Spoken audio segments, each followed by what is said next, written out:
It was the biggest ship ever built in its time, and it was supposed to be unsinkable. But within days of steaming out on its first voyage in 1912, the Titanic was gone beneath the relentless waves of the North Atlantic Ocean. And of its more than 2,200 passengers and crew, only 706 survived that dreadful night. Would a smaller ship have fared any better in the same situation? Did the size of the iceberg truly matter in the end? Was it a mistake for the ship to change course at the last minute as it tried to avoid impact? These are three questions that have people pondering, what if? We do know that Titanic was considered an engineering marvel in its day. Designed by Thomas Andrews for the British shipping company White Star Line, it was just over 880 feet long and 175 feet tall. Built with abundant space for 840 staterooms, a swimming pool, a squash court, a gym, and 2 dining rooms. But it was below deck that one of its most impressive new features could be found. Titanic's hull was divided into 16 compartments designed to be watertight. Up to 4 of these compartments could take on water in the event of a breach, with the remaining 12 helping to keep the damaged ship afloat. It was thanks to these compartments that the ship was regarded as unsinkable. Rumor has it that Philip Frank, White Star Line's vice president, even declared, "There is no danger that Titanic will sink. The boat is unsinkable, and nothing but inconvenience will be suffered by the passengers." On April 14, 1912, that proved to be mistaken when Titanic struck an iceberg. As ice ripped along the ship's hull, several of those watertight compartments ruptured. It took only 2.5 hours for Titanic to sink. Did the size of the iceberg that hit Titanic seal its fate? Would a bigger or smaller iceberg have made any difference? Icebergs come in a wide variety of shapes and sizes. They are pieces of ice that have broken away from glaciers or ice shelves in the Arctic and Antarctic, and are now wandering across the ocean until they eventually melt. One of the tallest icebergs ever found would have easily dwarfed Titanic. Discovered in 1957, it was 550 feet high. That's close to the height of the Washington Monument.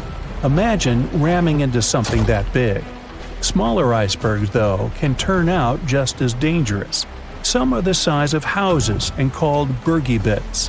Others, closer to the size of a car, are called growlers. These can be much harder for ships and boats to locate, making them more difficult to avoid. And, though smaller, they can produce a lot of damage when hit. It's also critical to recall that icebergs are always bigger than they seem, with the majority of their mass lurking below the ocean surface. In fact, over 80% of an iceberg's volume is underwater. Most of its sharp, jagged edges cannot be seen. Roam too close, and you risk damaging your ship's hull. Because Titanic had little notice of its impending doom, a smaller iceberg, struck at the same angle, could still have been enough to bring that mighty ship down. Now, it's possible that had the iceberg been larger, it would have been spotted sooner. Titanic might have had time to alter course and avoid the impact. But missing that one iceberg would not have guaranteed Titanic's safety. It was traveling in a dangerous stretch of the Atlantic called Iceberg Alley. It's located 250 miles east and southeast of Newfoundland, Canada. Behind one iceberg, there could be another, and another after that. And so the crew on board had to remain very attentive to avoid several potential collisions, not just one. A smaller ship might have been better suited for the trip. Titanic's size was certainly a challenge when it came to steering. In fact, it had just left her dock in Southampton when it nearly collided with another smaller ocean liner, the SS New York, missing it by just 2 feet. The gigantic steamship was obviously not made for maneuvering quickly in tight quarters. A ship that size required time and space to change course. But when it comes to ships versus icebergs, a ship's size doesn't always matter. The Islander was a steamship designed to travel the Inside Passage in Alaska. In the summer of 1901, it struck an iceberg, which tore a hole in the front portion or bow of the ship. The vessel did not sink right away, and the crew tried to steer it to safety. Ultimately, its bow completely submerged, and its stern was lifted up and out of the water. It didn't take much longer before the ship sank completely.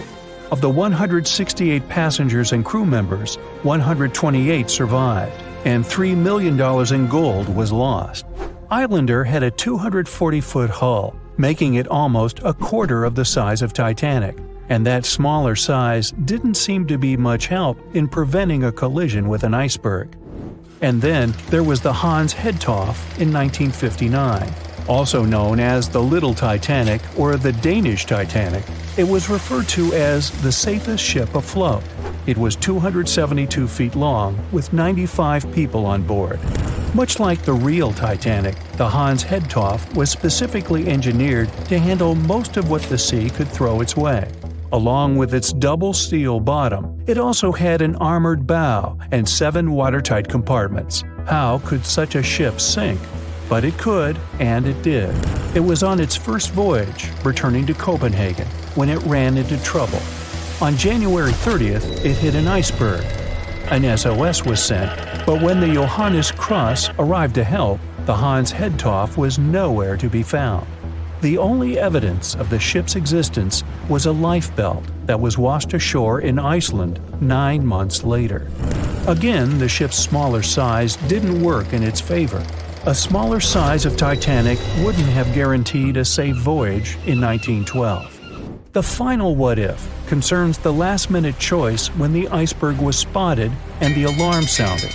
First, Titanic could attempt a complete stop, but this wasn't an option as the ship needed a half a mile to come to a halt, and the iceberg was a mere 900 feet away. Second, the Titanic could attempt to avoid the iceberg by steering away from it. This is what the captain ordered, but the attempt was unsuccessful, resulting in a deep gash across the ship's hull. The final option? To hit the iceberg head-on. Would this have made any difference? The answer is an intriguing maybe. Some think a head-on collision would have saved Titanic. In this scenario, the collision would have limited the damage to the very front of the ship, instead of the iceberg tearing through the hull and compromising several of the watertight compartments. Only 4 of the compartments would have been breached. This meant the others could do their job of keeping Titanic afloat. The ship could be stuck, unable to move, but it would remain above water until help arrived. This would provide a ship like Carpathia enough time to reach the scene of the accident and bring the people on board to safety.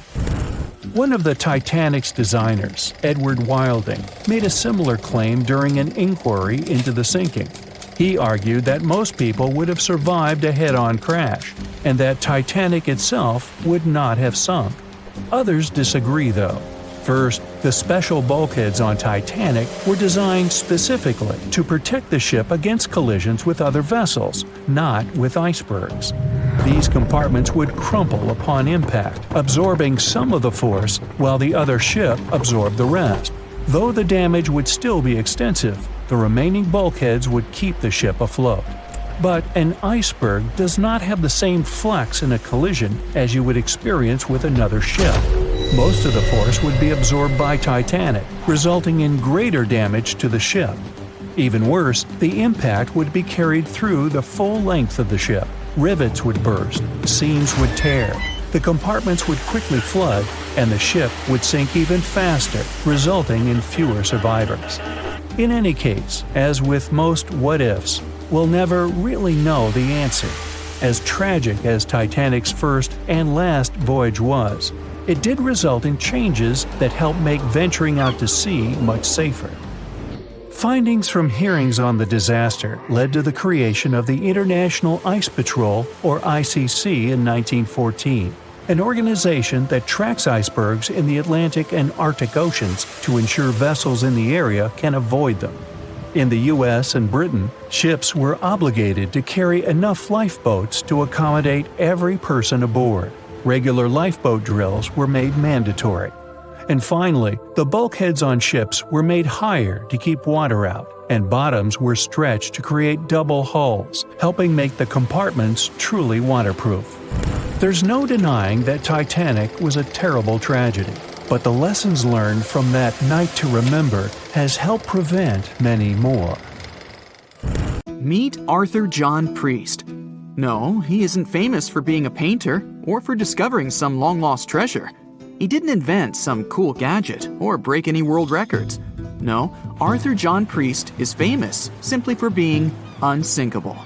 Proving one can be both lucky and unlucky at the same time, Priest was involved in and survived several mishaps at sea, including the fateful maiden voyage of the Titanic.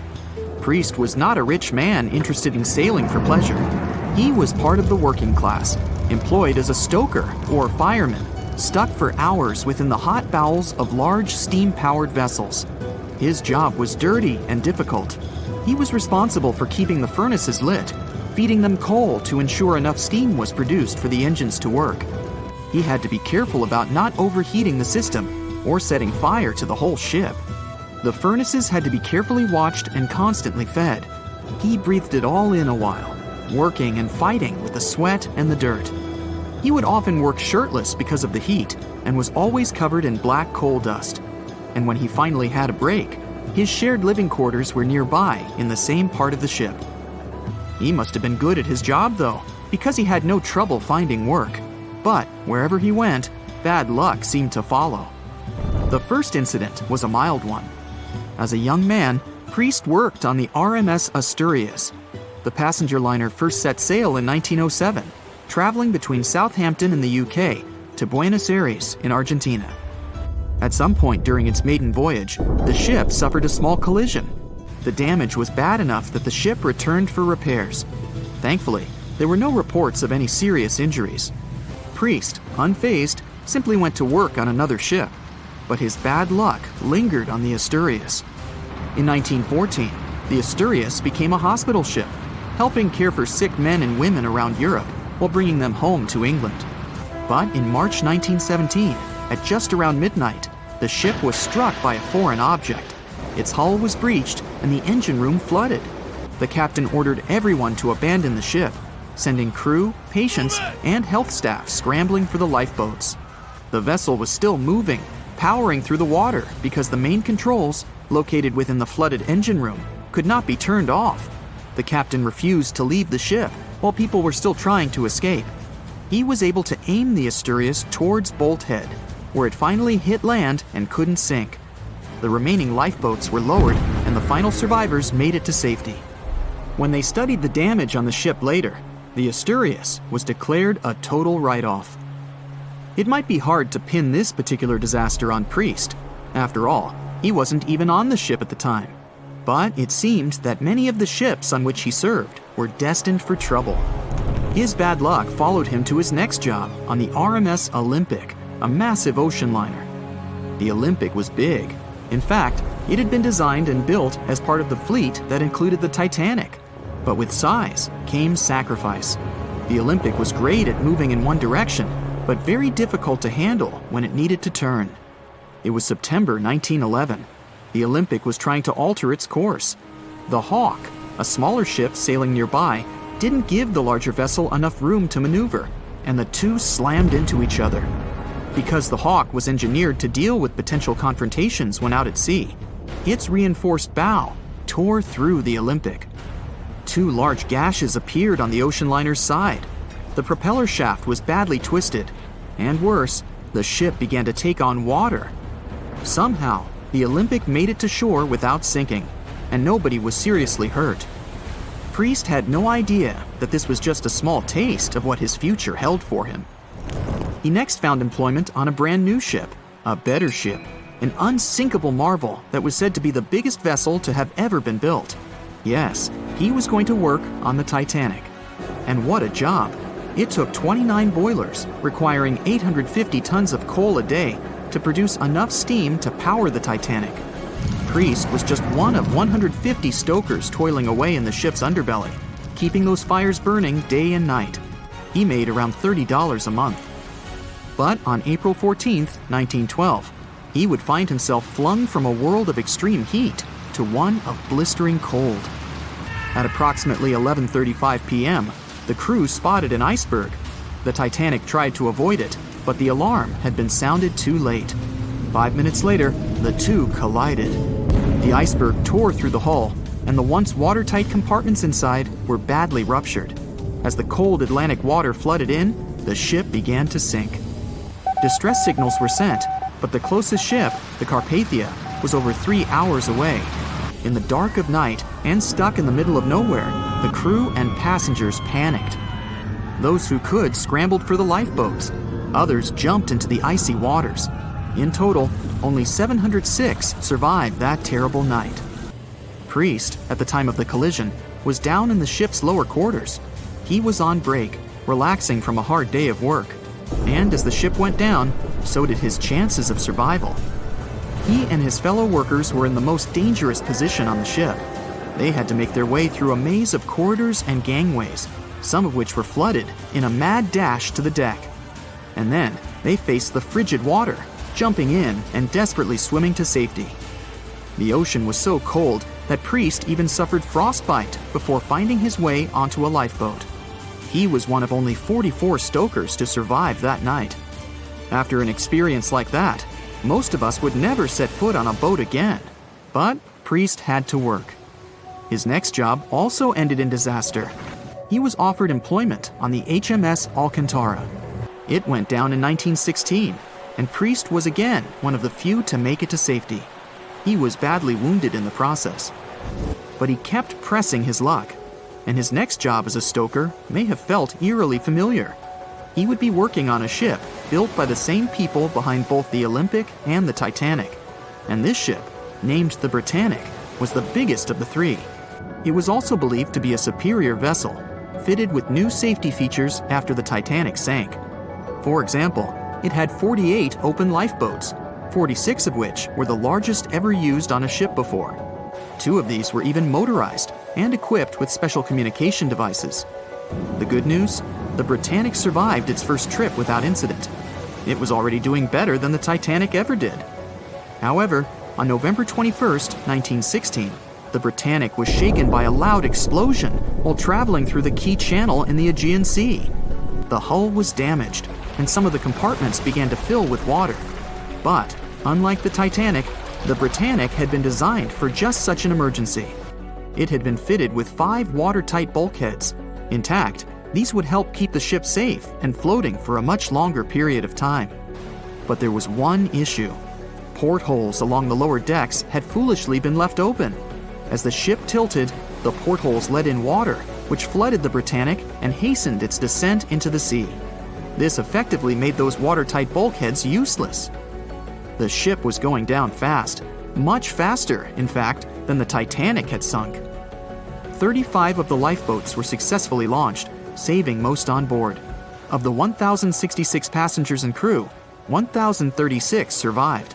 Priest, his luck intact, was one of them. And yet, he still wasn't done with a life at sea. He accepted a position as a stoker on the Donegal. It was a smaller passenger ferry that had been converted for use as a hospital boat.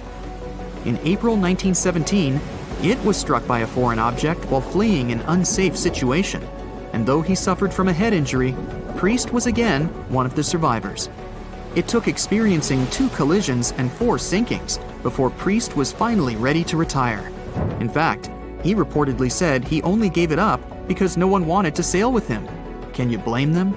He would live out the rest of his life on dry land in Southampton, England, with his wife Annie and their 3 sons. But Arthur John Priest would always be remembered as the unsinkable stoker. It was September 12, 1990. In those times, way before instant messaging and Zoom calls, a little girl was looking for pen pals. Zoe was aboard a ship from England to Belgium on vacation with her parents.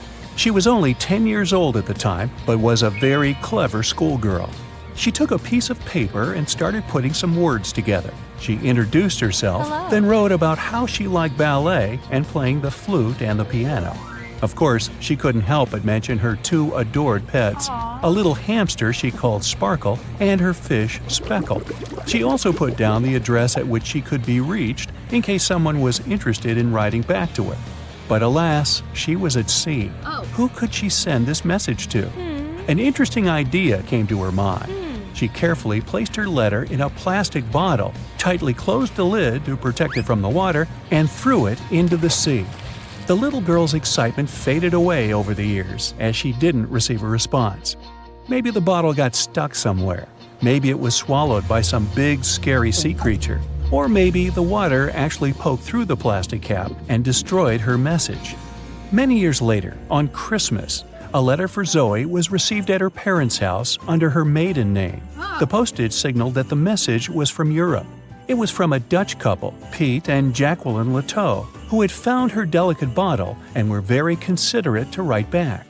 They pointed out that they had found the letter among the debris thrown at the shore by the sea.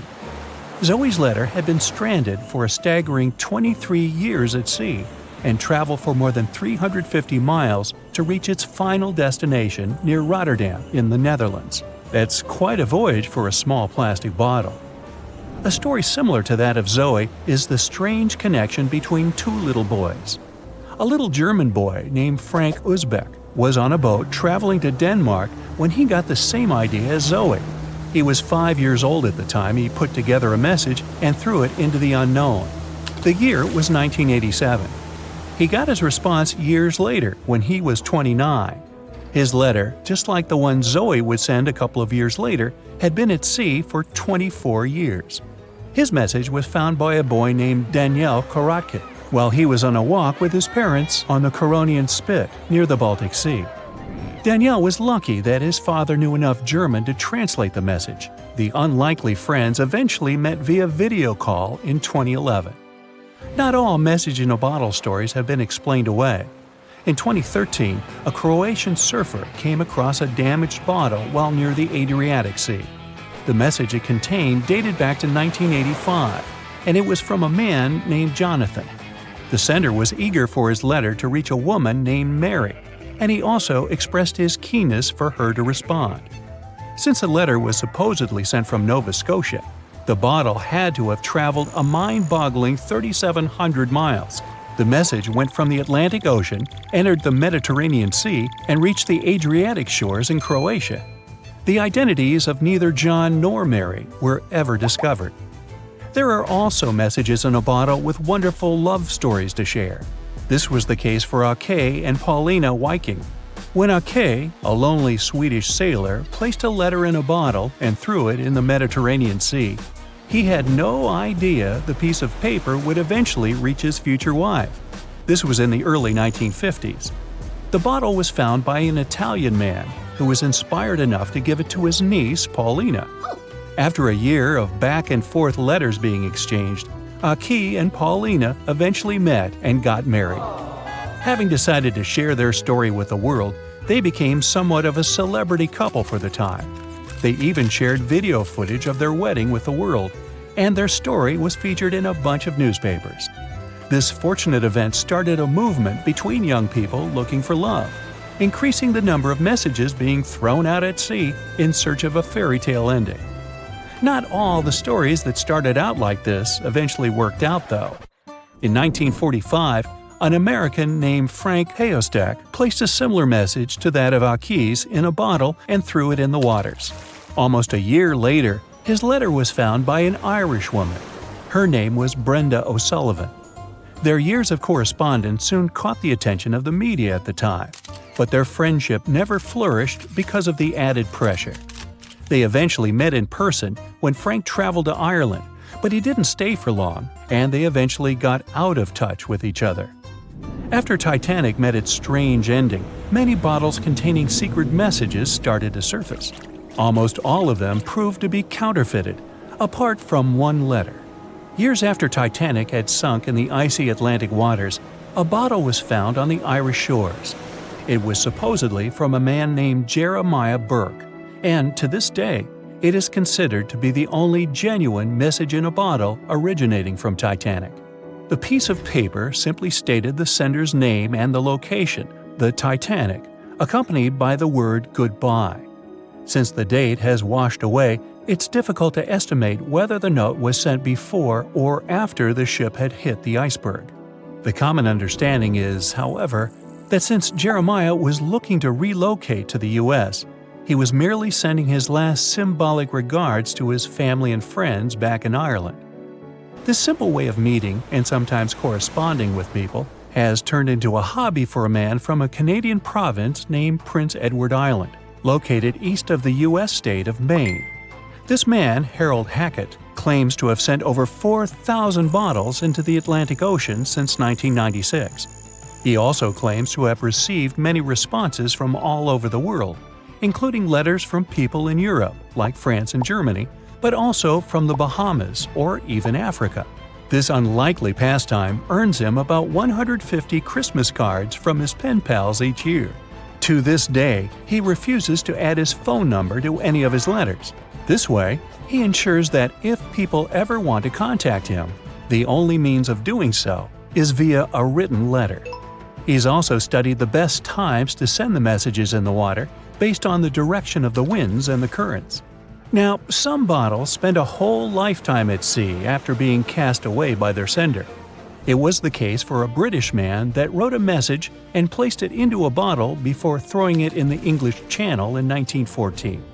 His name was Thomas Hughes, and he wanted to direct the message to his wife, but was polite enough to write a letter to whoever got their hands on the bottle first, asking them to redirect the piece of paper accordingly. The bottle didn't reach his wife, since it was found 85 years later on the Essex coast. The man that stumbled upon the bottle was kind enough to reach out to the family and place the message in possession of Thomas's daughter. And 85 years isn't the longest time for a small bottle to be cruising the waves. A scientist named Hunter Brown was studying currents in the North Sea when this idea came to his mind. He placed the same message in almost 2,000 bottles and requested the unlikely recipient that they write back with the location of their discovery. He thought this method would help him better understand the layout of the North Sea currents. A bottle was found about 11 miles from its original departing location after 97 years. To this day, more than 300 of the original bottles relating to Hunter Brown's project eventually made it to the shore. Not all of the messages that were found in bottles got replied to via physical letters. Oliver van de Walle threw a bottle containing a letter on the English coast while he was on vacation with his family. He was 14 at the time. 33 years later, a woman reached out on Facebook claiming she had gotten his message and tracked him down through his social media profile. At first, he hardly remembered having placed the letter in the bottle, but he eventually recounted the events, even the fact that he sealed the bottle with candle wax to make sure it was leak-proof. And then there's Christina Aguilera and her bottle. No wait, hers is about a genie in a bottle. Okay, never mind. Can you guess how many theories of the Titanic's sinking exist? Right, loads, including a theory of my own, which I'm going to share with you today. And then you can decide which one seems most likely to you. One Piece theory. The very first version of the events was the One Piece theory. It's very simple and basically claims that the sinking happened without any breakups. 2:15 a.m., the ship collides with an iceberg. 2:18 a.m., the lights go out. The ship reaches an angle of 45 degrees and then quickly begins its final plunge into the ocean depths. 2:20 a.m., only about 3 minutes later, the RMS Titanic disappears under the surface of the ocean for good. The liner doesn't break, it just goes down as a whole piece. Of course, this can't be true. In April 1912, the Titanic was not only the largest ship in the world, but also the largest ship ever built. It's hard to believe that such a heavy vessel could have gone down without breaking. That's just impossible. Well, I mean, you can't blame the theorists. Before we found the wreckage, there were no other theories. Wait a minute, or were there? The day after the disaster, the survivors gave their interviews. They talked about what had happened, and some of them claimed that the ship had actually broken in two when it had been flooded. For example, Jack Thayer, a 17-year-old boy, outlined the sinking as he remembered it, and L.D. Skidmon drew a sketch based on his description. The picture clearly showed the ship breaking in half. But no one believed Jack or other witnesses. There was no evidence, so their claims were received with a grain of salt. But in 1985, things changed. First, breakup theory. That's when Robert Ballard found the wreckage of the Titanic in the depths of the ocean. When people saw the wreckage, it became clear that Jack and the other survivors had been right. The Titanic did indeed break in two when it sank. So, it's time for a new theory. 2:15 a.m. The keel breaks, the starboard list eases, and the hull continues to bow and crumble. 2:17 a.m. The galley sections break off. The towers immediately drop under their own weight. The lights go out. The stern is pulled into the air. The bow breaks off and starts sinking. The aft is barely hanging on to the starboard side of the stern section superstructure. The stern section slowly lists over to port as it begins sinking again. It rises up one last time and pivots in a semicircle as it sinks. It all sounds pretty convincing, right? But people began to find plot holes in this theory. For example, the Titanic couldn't have held together until it reached such a high angle. The breakup would have had to begin much earlier. This only meant there was still a vast field for research and speculations. So people started to come up with their own possible scenarios. How about we look first at the ones no one likes?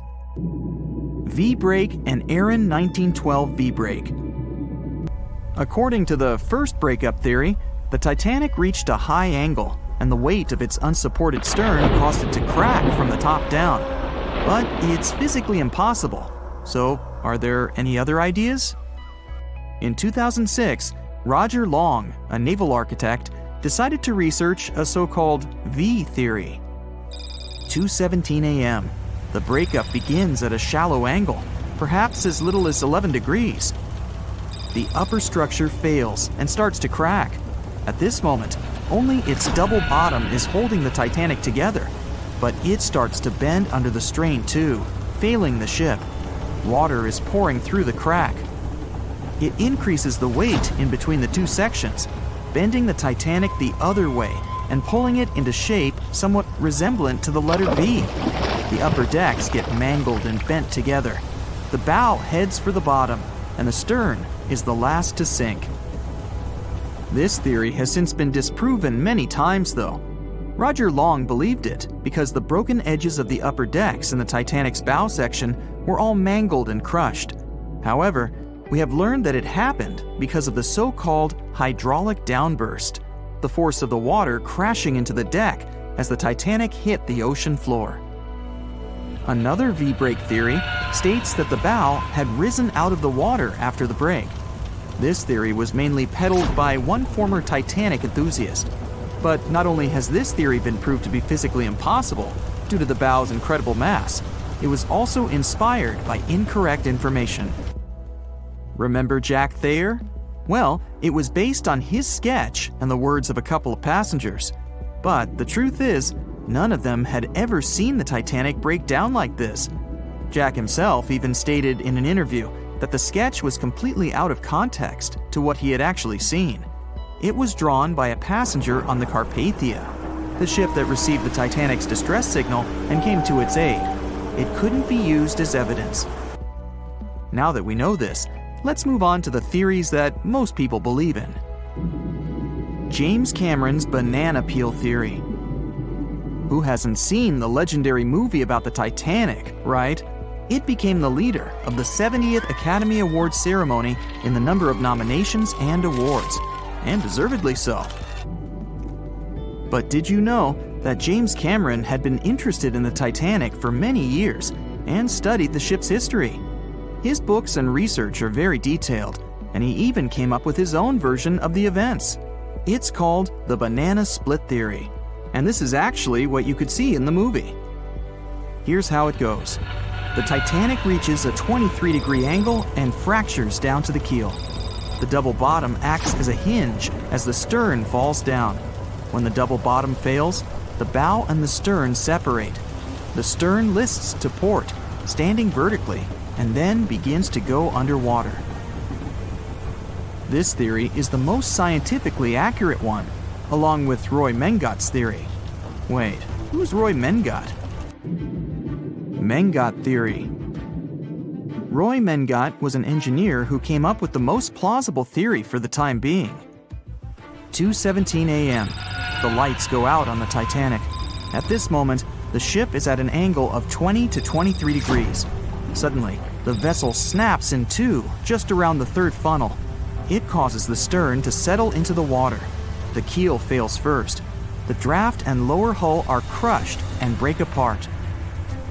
Water surges into the bow and stern of the ship through the huge cracks, causing the bow section to sink beneath the waves. The stern rises up to the angle of 70 to 90 degrees, and then it sinks too. This theory seems to make the most sense, but it's quite controversial. The survivors who saw the breakup stated that the stern had settled back with the bow completely missing. Mengott's theory, however, contradicts that statement, while James Cameron's scenario takes this into account. Are you thinking what I'm thinking? The truth must be somewhere in the middle. My version. Now, as promised, I'll provide you with my version of the events. Well, it's not really my theory, more like a combination of Roy Mengott's and James Cameron's ones. I believe that James Cameron was right about the breakup. 2:17 a.m. The ship is at a high angle. The lights go out.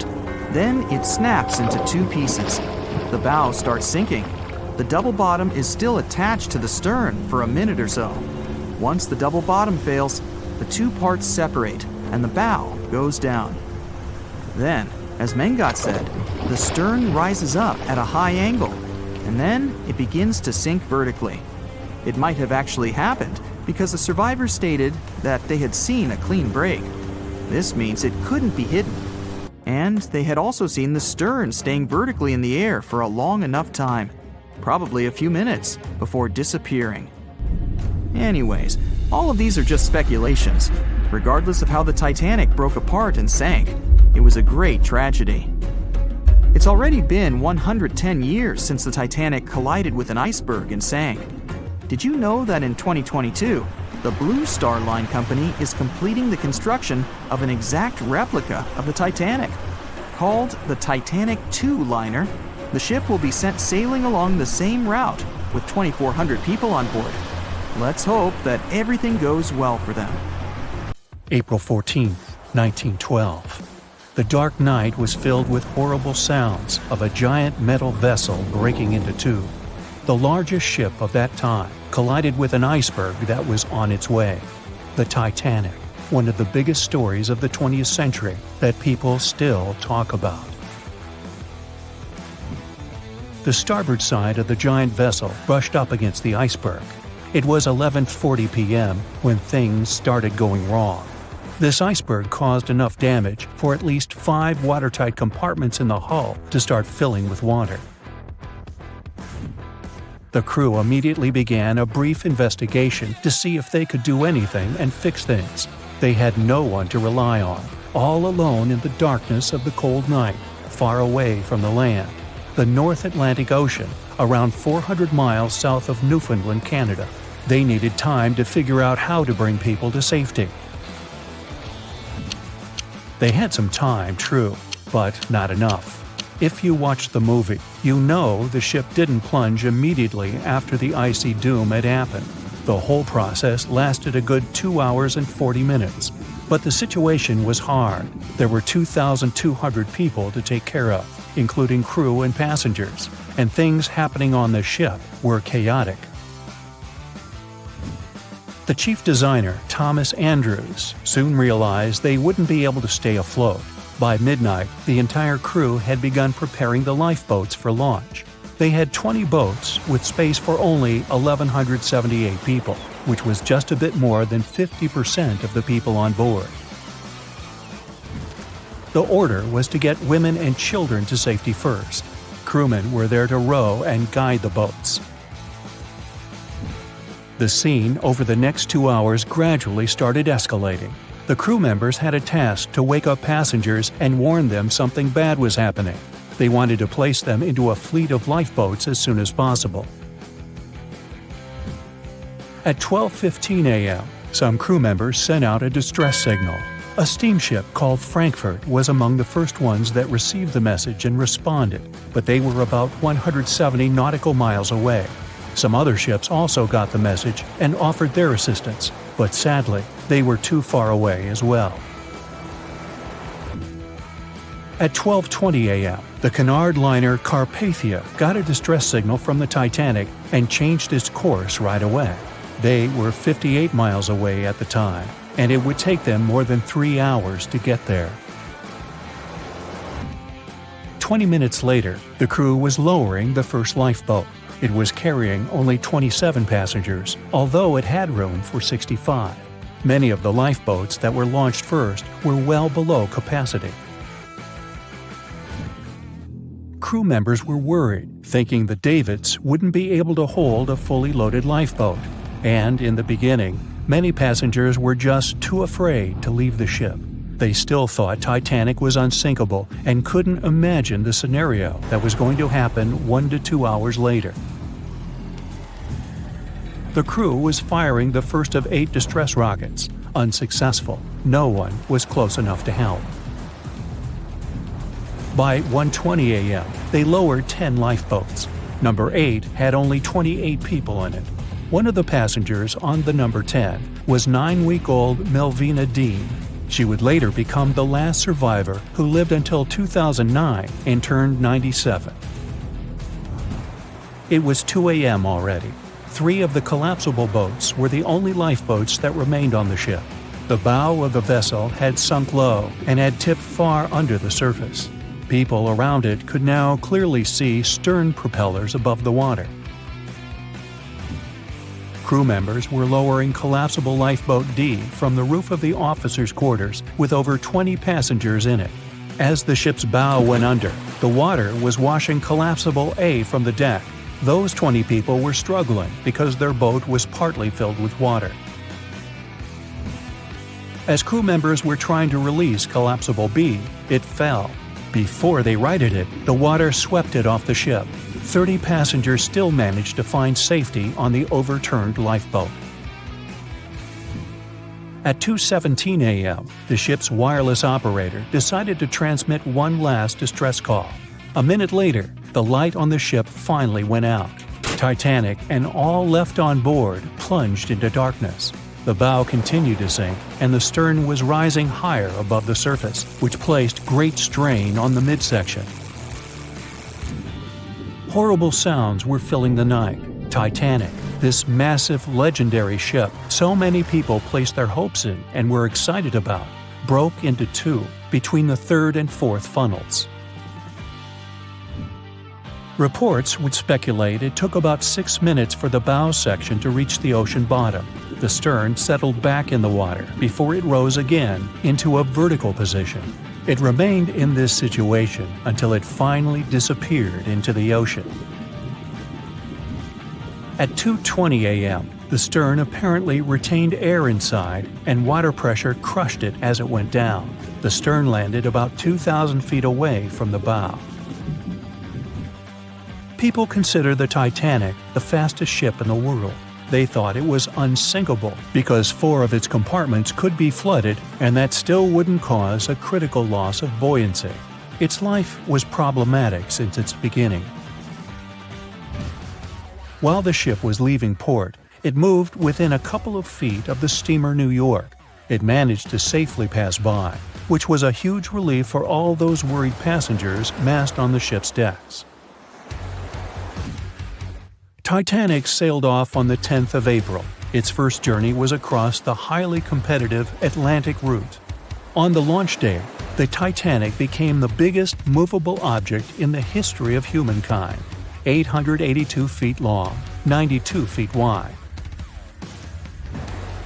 Not that big if you compare it with today's ships. The biggest cruise ship in the world today is Royal Caribbean's Symphony of the Seas, which is roughly 5 times the size of Titanic.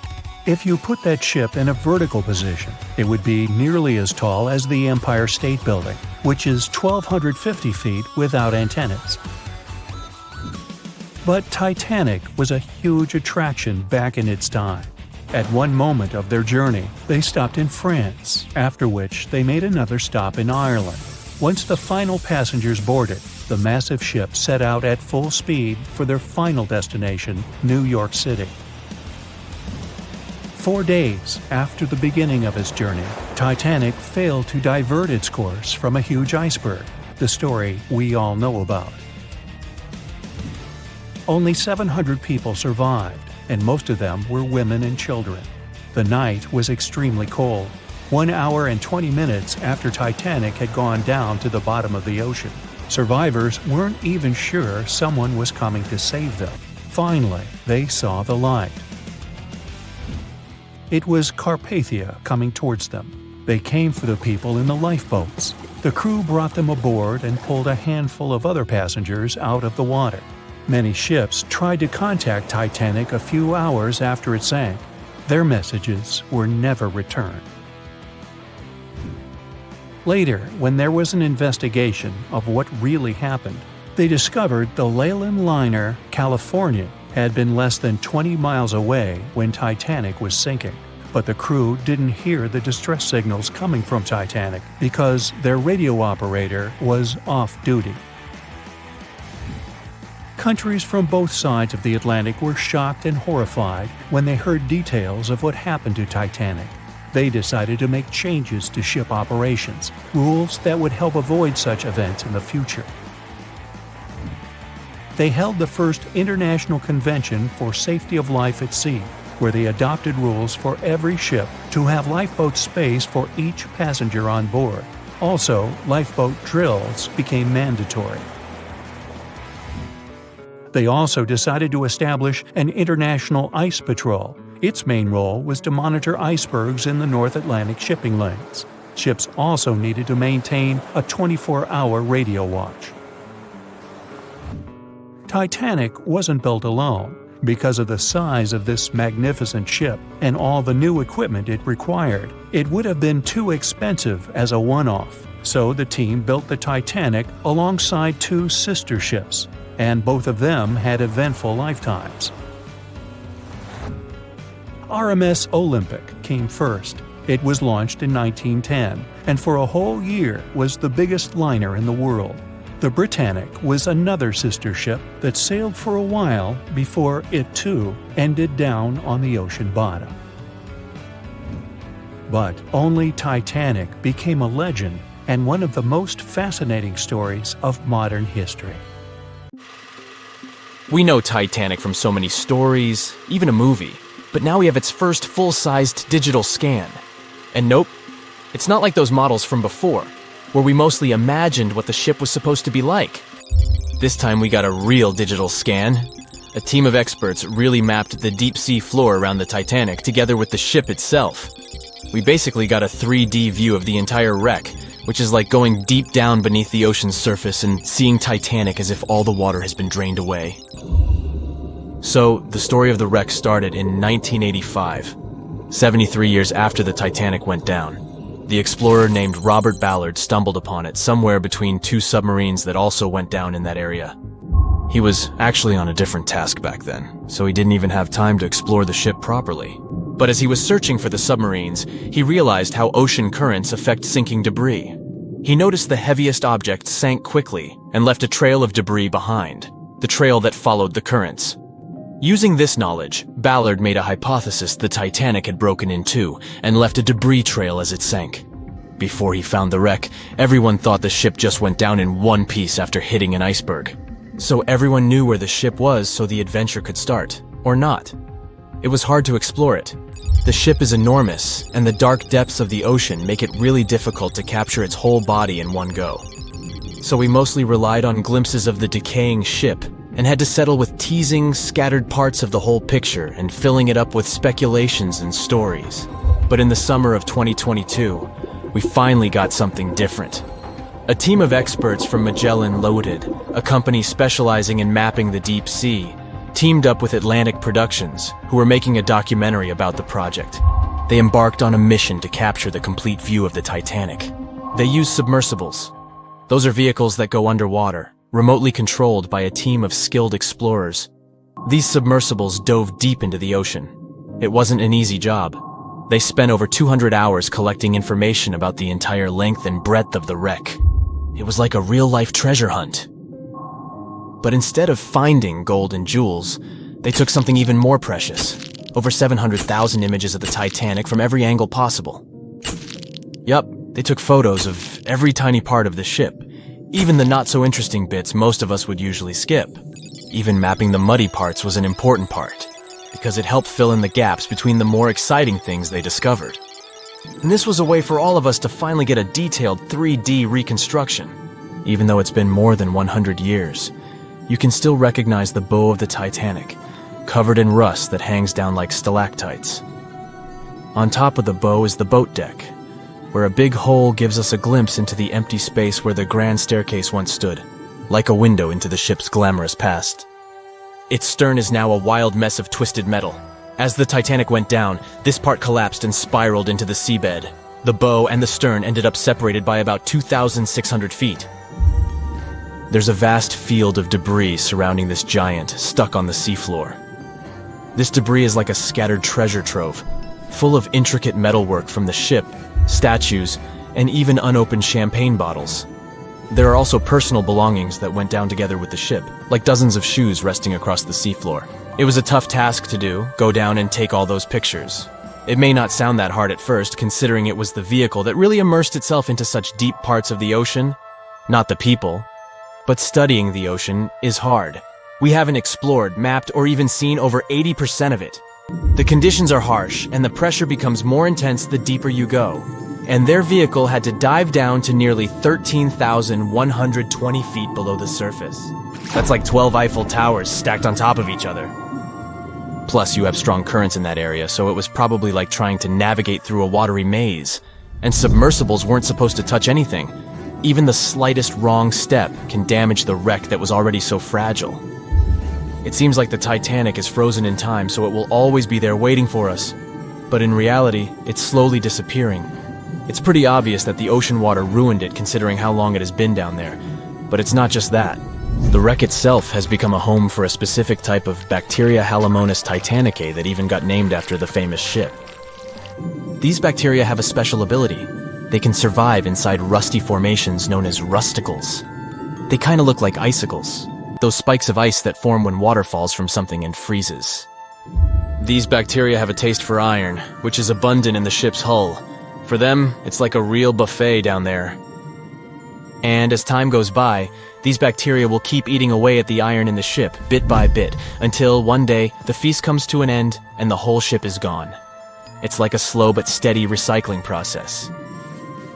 So this 3D model we got because of the hardworking team and technology comes at the best time because we never know how much time we have left with exploring the famous wreck.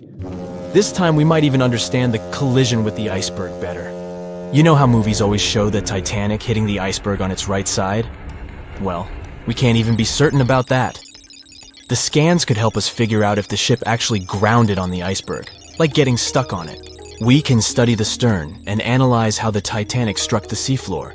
That will also help us understand what really happened during the sinking. Maybe we'll get a chance to discover if there was really a strong fire that sealed the fate of the Titanic. One theory says that the coal fire had been raging for a whole 3 weeks before the ship even took its first and last trip. And this could have made its hull weaker, which means most of the work was done. The iceberg just delivered the final blow, if there even was an iceberg, as some people wonder. There's an alternative theory they suggested where the Titanic may have actually hit a hidden mass of pack ice instead of a typical iceberg. Pack ice is made up of large sheets of ice that float near the ocean's surface and can be difficult to spot. They believe this pack ice might have drifted into the Atlantic from the Arctic Ocean. According to one professional mariner, Captain L.M. Collins, that stands up with that idea. If the Titanic had struck a regular iceberg, the ship would have sunk much more quickly than it did. And since the Titanic managed to stay on the surface for a relatively long period of time, less than 3 hours, maybe this was a different type of collision. The mariner also said there are differences in what people said they saw when the Titanic sank. He thinks these differences might be because of optical illusions. In this case, when people were looking at the ocean that night, the way the light was reflecting and the conditions at sea might have made things appear closer or distorted. So when they saw something in the water, it might not have been exactly what they thought it was. Whether it was an iceberg or something else. Binoculars might have helped the crew members to spot the potential danger, but unfortunately, they didn't have any.